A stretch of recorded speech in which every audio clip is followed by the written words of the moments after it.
Hello viewers and welcome to Wapadela live show brought to you by Timveleni Multipurpose Zambia in conjunction with Litovia TV. I am your presenter, Brian Kachiza, proudly Dave, assisted by my sign language interpreter, Hope.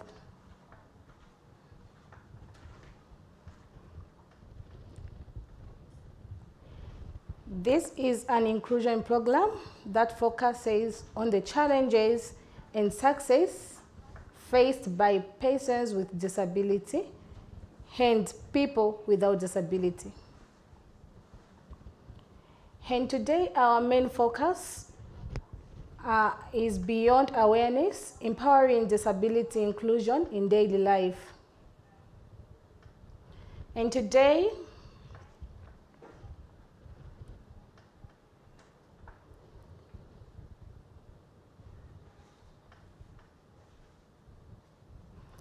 we have our guest by the name of Ruth. Welcome, guests. Please introduce yourself and tell us your background. Thank you so much. It's a pleasure being hosted here. My name is Ruth Mwewazulu. I'm a Zambian citizen. You have just said introduce yourself.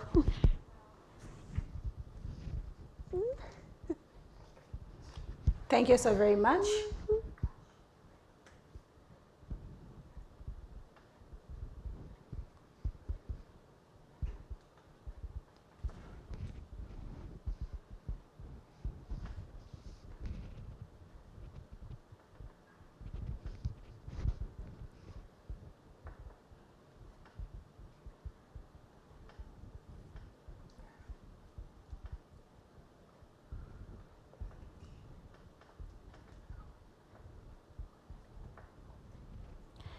Ruth, can you share a personal story where you experienced inclusion or exclusion in your daily life? What impact did it have on you? Thank you so much. I'll more of talk of where I experienced inclusion. I vividly remember when I was in grade 6 at St. Paul's Primary School. I had challenges because I was put at the back and I couldn't see on the board. So I complained to our teacher, by then it was Mr. Makalik. I complained, I was like, no, I can't see at the back and the color of the chalk you're using, it's not really friendly to me. He adjusted at a point of where he had to put a desk in front so that I could see, and he really emphasized even in his staff meeting that no, my students, he didn't just say Ruth, was like my student can't see using colored chalks and this white chalkboard. So for that, I really felt part of, and that really built more like my confidence that I was important at the point of where a teacher had to even mention in a staff meeting that I have this student. She needs this kind of thing to help her with her education. So I really felt included.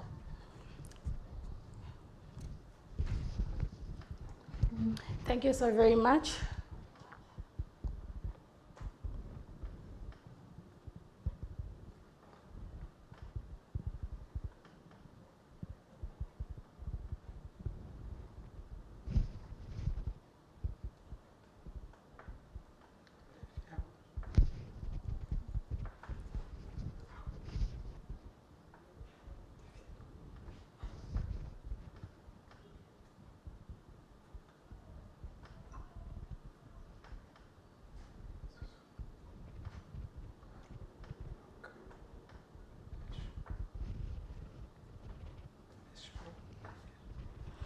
So how can individuals participate in advocacy efforts to promote more inclusion policies at local, national, or international level? Thank you so much. This is really an interesting question because most of the times when you are to influence policies, people think that you have to be maybe a member of parliament or you have just to be at a high level. But having an impact or to influence policy begins with all of us at individual level. Especially when we talk of persons with disabilities, it's more of participation. When we talk at local level, are we taking part in meetings per se, are we part of organizations for persons with disabilities? So even as persons with disabilities, it is those grounds that we need to start with. OPDs, churches, talking about disability issues at churches, at any meeting, just taking advantage of whatever platform you're in at a local level to talk about disability issues. And when we talk at national levels, it's more like the same, being part of national organizations for persons with disabilities, talking on social media. Sometimes you may find people don't even know the use of their Facebook pages. People can talk about disability issues, write petition. Government is able to see those petitions. Being part of research, because certain times, even when a research is being done, you are asked more like an informant, you're being interviewed. Whatever information you contribute, you're also contributing to policy changes. So it just takes us as persons with disabilities just to be there, being in this meeting. And the other thing, sometimes maybe I'll give a practical example, maybe on budget submissions. Most persons with disabilities don't even know that those meetings sometimes are open to everyone. We need to also take interest, when are these meetings being convened and where? Whatever we might make an input might influence the policies, even how the budget will come out at the end of the day.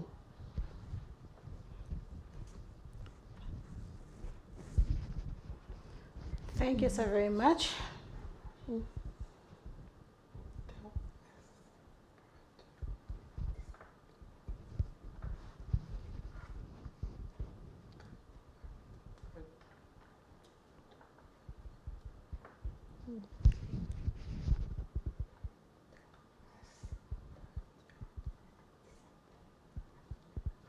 Tell us about your disability and how you found yourself doing well at work.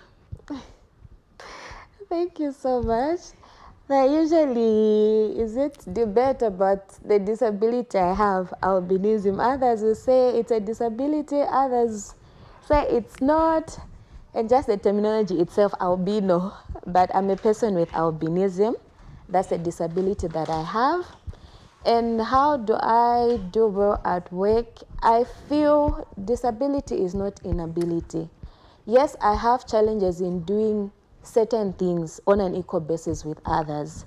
I'm sure you know with albinism, our main barrier, it's in terms of communication, like we'll need something to be very close, large print. Those are the major barriers that I usually face. So sometimes at work, you might find maybe I have documents in small font. I'll usually have challenge to read what is there. But what has really helped me, it's to take advantage of whatever assistive device I can use. For example, my phone is an assistive device to me. Certain things that I can't read maybe when they're in small font, I can just more like get my phone, go on camera and just zoom where I can read properly. And the other thing which has also helped me is also just gaining interest, loving what I do. Because at the end of the day, it's not just about going for work, but do you know what you're doing? So even if with a disability, I believe when you know what you're doing and what is demanded of you, you're able to deliver.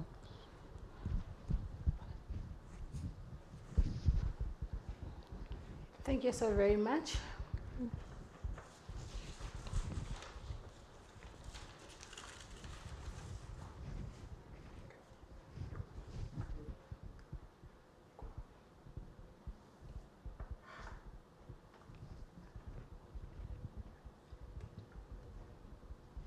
So what are some negativities that you find in the community and how do they affect you?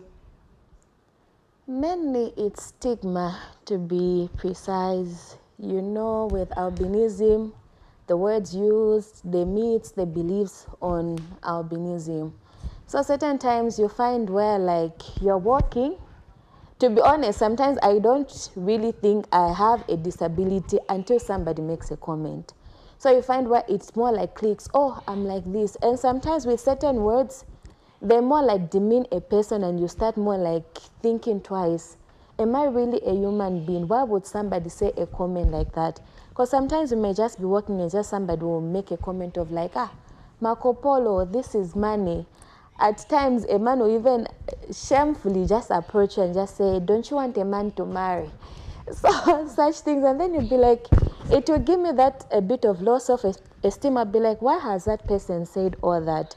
So basically, it has really had an impact on me at a point that I didn't really realize. Where like sometimes people will just be talking, but because you have been used to a life where like even when you're passing, people will be more like saying, no, you have seen and all that. So sometimes even people when they're just talking innocent, you'll be like, oh, maybe they're talking about me. Sometimes you find unnecessary anxiety. You don't know where it has come from. Certain things that you try to avoid, but it's like they've grown into you as you grow old because of the same stigma, name calling, and just the myths that people have. Imagine you're walking and people say and they start spitting. Yeah, it will just bring like, am I human? What have they seen? Is something wrong with me? You are walking and kids start calling you names. And you'll be like, it's not everybody who this is being done to. So it has affected me in one way or another, but I've chosen to just more like pass it and do better and just believe in myself and just build that confidence of myself. Thank you so very much.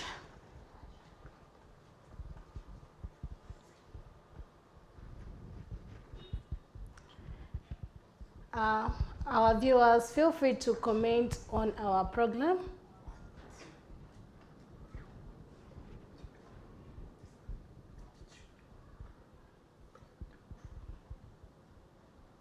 What motivates you about your disability, which you are proud of?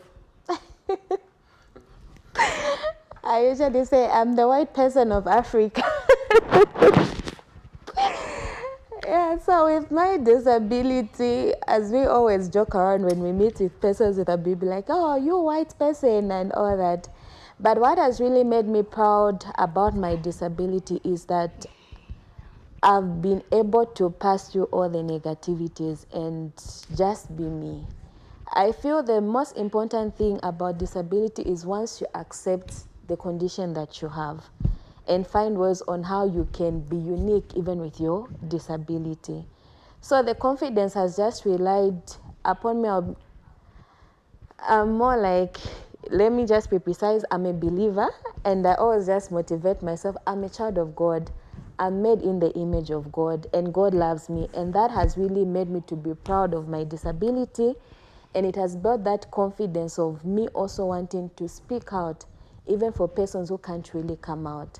Trust me, disability is not something easy that somebody easily accepts, and hence the only confidence that I have is that I have accepted my disability and I know I can do better.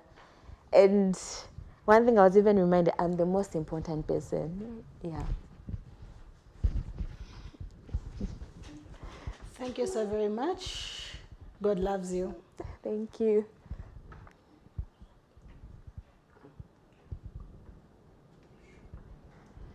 Hello viewers, so we are going for a short break. If you have the interest,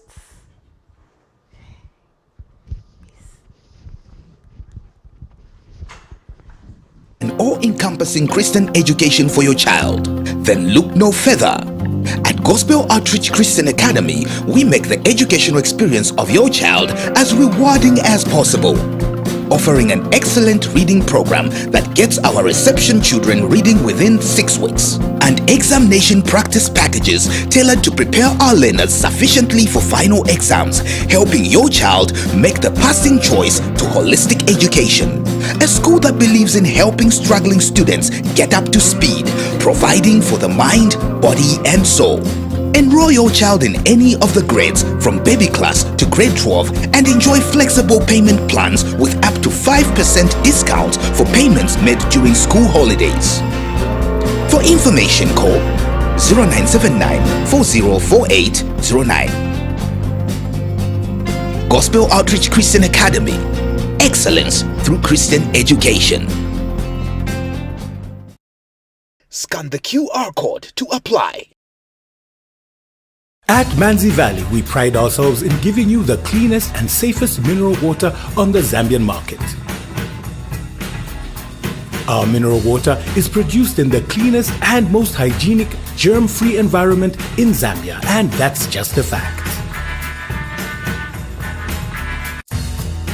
We at Natural Valley take pride in the quality of our product so that you can safely enjoy our mineral water, rich in minerals, to satisfy that thirst and revitalize your body.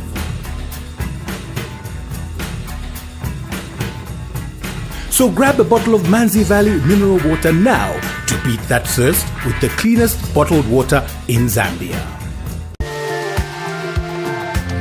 Mobuyu Christian Academy is a girls-only boarding school located near Sandy Beach in Siavonga. Mobuyu Christian Academy is now enrolling for Form 1 and Grade 10 pupils. So all girls who have just completed their Grade 7 and Grade 9 exams must take this opportunity to receive high-performance Christian-based holistic education. Help your girl child reach their full potential. Call 0976 386184. When you think girl child education, think Mobuyu Christian Academy. Mobuyu Christian Academy. Excellence through Christian education.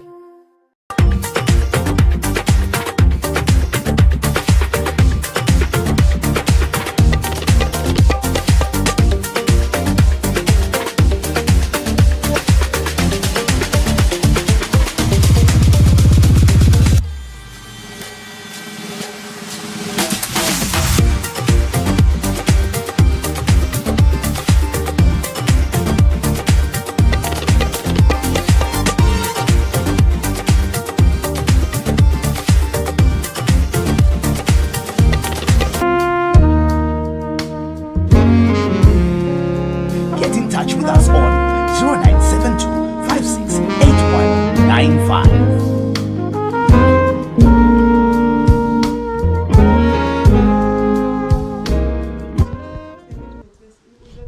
The arrangement, so is on this one, number 6.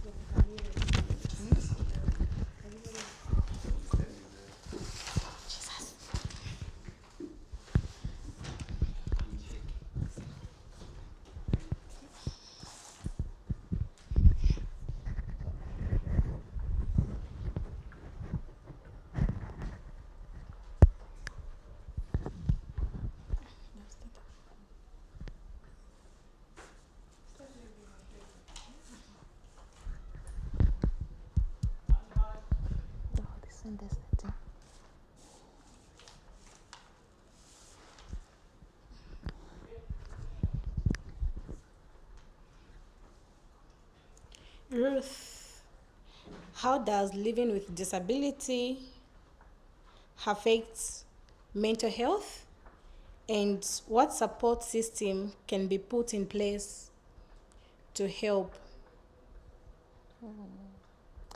Thank you so much. I feel this is a very important issue that we really overlook in terms of disability, on the impact it has on our mental capacity or mental well-being. Personally, I've experienced situations of anxiety, not because maybe something is wrong or anything like that, but because of due to like, I'm always anxious. How are people going to receive me? When you're going to meet people for the first time, what will be their reaction? Are they going to also spit and all that, all those things? So that anxiety has been built where you don't really know how it has come about.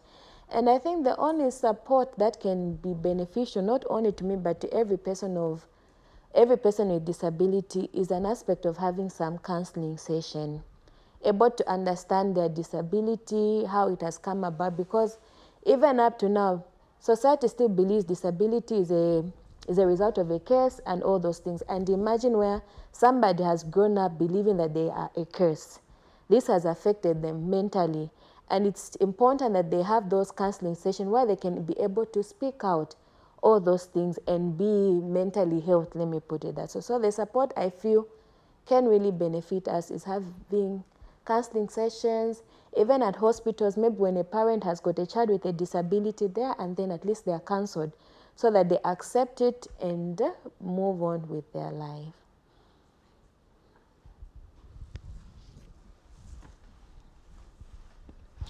Thank you so very much.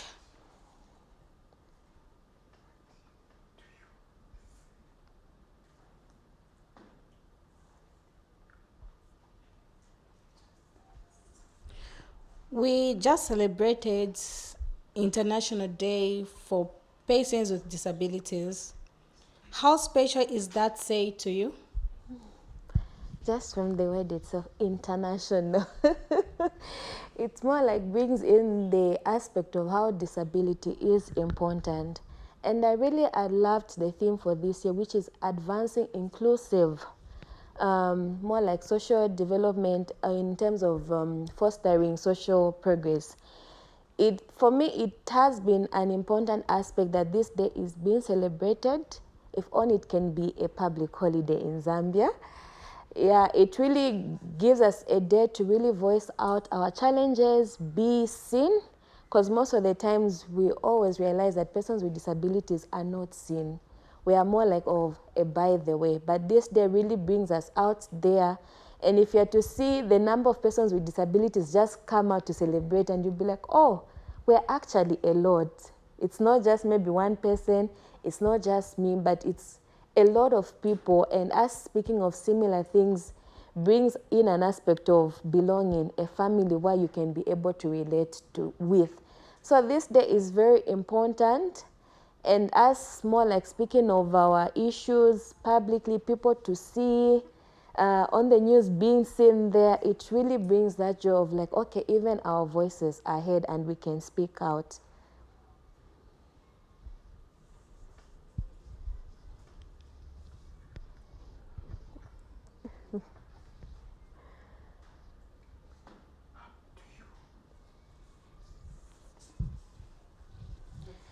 How do you tell awareness strategy to reach underserved or marginalized groups among persons with disabilities? Thank you so much. Basically, for me individually, I prefer going simple, making the message clear so that persons don't remain assuming what does she mean or what is she trying to say. And we also have to realize that in terms of disability, there are different barriers and issues that we face differently. A male with a disability has got different challenges compared to a woman or a female with a disability, same as a child with a disability. So even as we are raising awareness, I believe it is important to know the audience that you're targeting. Is it women? Is it children? Because we know if we're talking about children, we mainly also incorporate their caregivers because children are fully dependent on their caregivers. I also look at also where they're coming from, because certain regions or the part of the country have got different belief systems. You may think maybe the message is clear, but while you're doing something parallel to what they believe in. So in terms of tailoring information, those are the aspects I look into, as well as also trying to map up the type of disability in terms of my targeted audience. Is it people with hearing impairment? Do I need somebody to interpret? Is it people who are visually impaired? Do they need materials in Braille? Is it people with low vision? Do I need information maybe to be in large print? So all those things. So at the end of the day, it will not just be a tick in the box, no, I've raised awareness, but the message is clear to my targeted audience. Thank you so very much.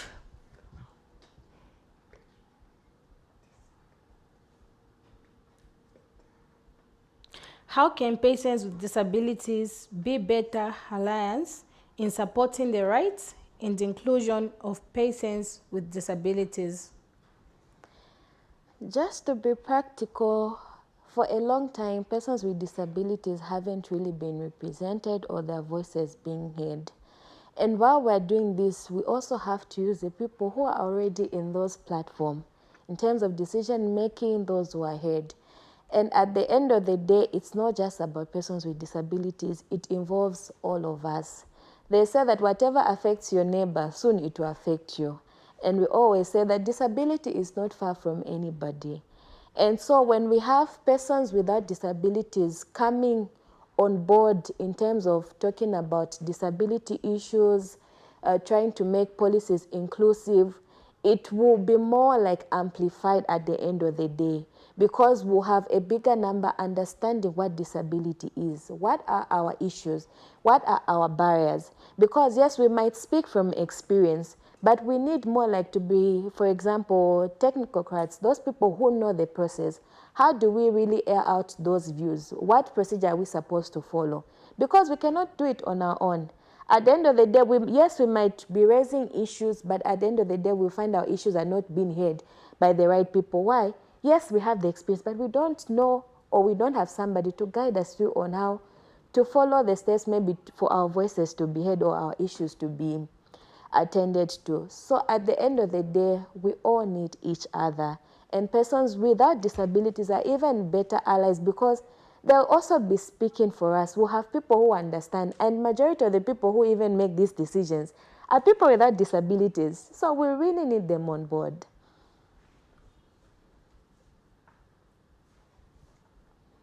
Thank you so very much.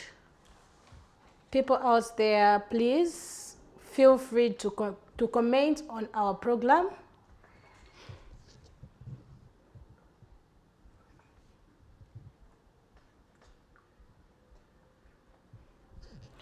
Ruth, what can you tell people out there who hide their children with disabilities, and how can they learn from you about accepting your disability? Thank you so much. Just to give an experience I had, there was a time I was in a meeting with persons with disabilities, and then somebody just approached me and they're like, you act different. And I was like, how? You are not more like heavy on yourself, like the way people would be quiet and all that.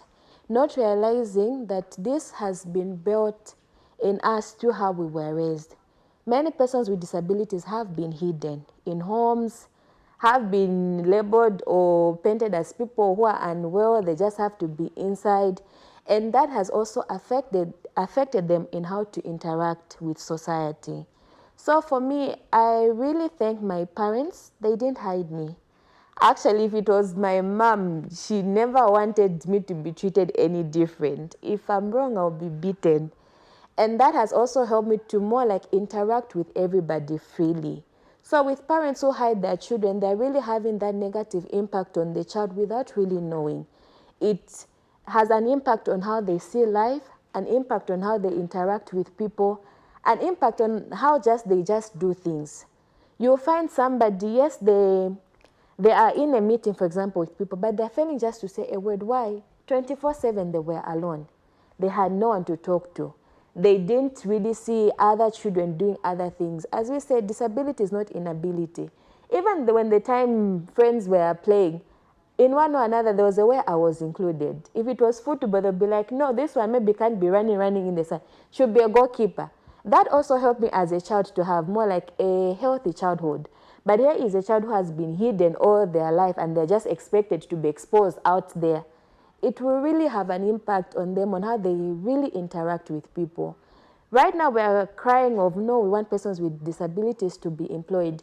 But this is somebody who has been hidden all their life. How are they going to deliver at the workplace? How are they going to ask maybe for assistance when they were just used to be alone, maybe, or even everything being done for them? So for parents out there who are hiding their children, I believe and I know that they're doing more harm than good. At the end of the day, it will come at a point, maybe a parent will die. How will that child live when they haven't been exposed to the world?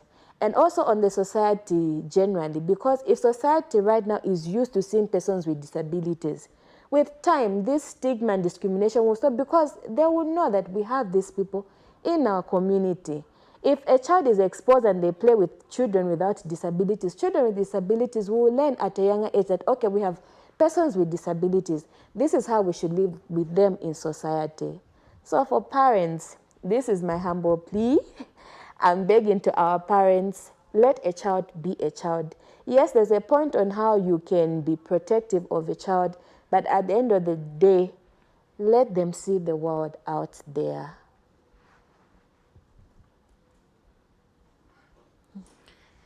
Thank you so very much, Ruth. I want to ask you again, What does an inclusive society looks like to you? And what steps can we take to move towards that vision? I can be a bit selfish. For me, an inclusive society is a society where I can walk without people calling me names, spitting in their shades, and staring at me in a weird way. But to be basically, an inclusive society is a society where we have policies, structures, infrastructures inclusive. Because we may talk of inclusion every day, but is it being implemented in our day-to-day lives? No. So I wouldn't want an inclusion which is just on paper, but an inclusion which is actualized, which is reality. Infrastructure that is inclusive. Persons with disabilities having assistive devices, not really depending on other people on even little things that they can do, provided they have got assistive devices. A society where somebody can go, for example, to church without a pastor claiming, no, somebody bewitched you, no, I pray for you, see, and all that. But where somebody can freely go, freely move without people staring, pointing fingers, or just all those negative aspects that they have on persons with disabilities. And how can we achieve that? For me, I always say it starts with me and you. The society as a whole. It starts with where we come from. It starts with our mind on how we perceive disability. Persons with disabilities, in normal people like you, once we see that, then we'll have an inclusive society. I always laugh with the term of the normal and the abnormal. Who has defined the normal? Who has defined the abnormal? At the end of the day, God forbid, you may find the so-called people who see themselves to be normal, actually the abnormal. Just a joke. But at the end of the day, an inclusive society is where everybody is treated with dignity and respect, regardless of the disability they have.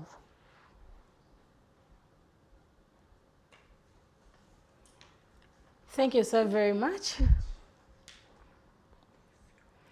We feel proud to have you.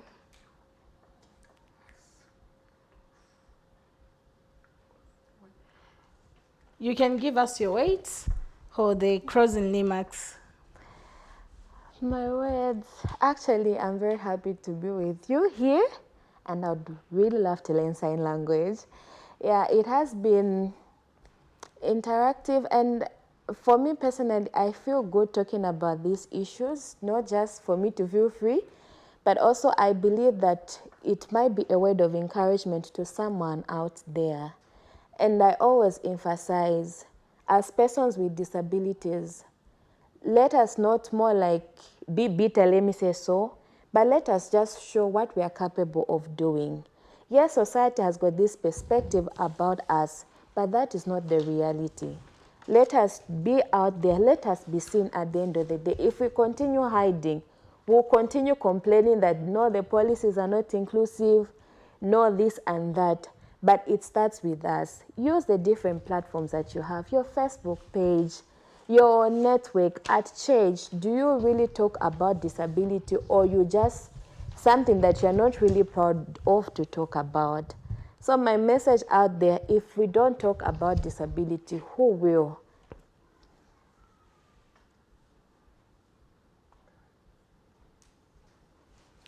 Thank you so very much.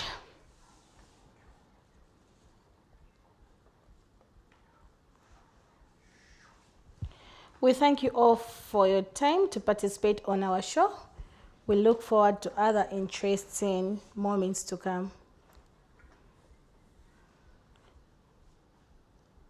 We appreciate your continued support on our platforms.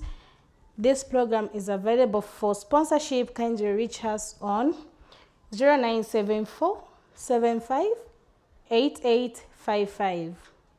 0974 758855 for more details. On behalf of the entire production crew, I have been your presenter for today, Brian Kachiza, with my sign language interpreters, Hevrin Piri and Hope Wadia. See you next time, same day, same time, same place. We love you.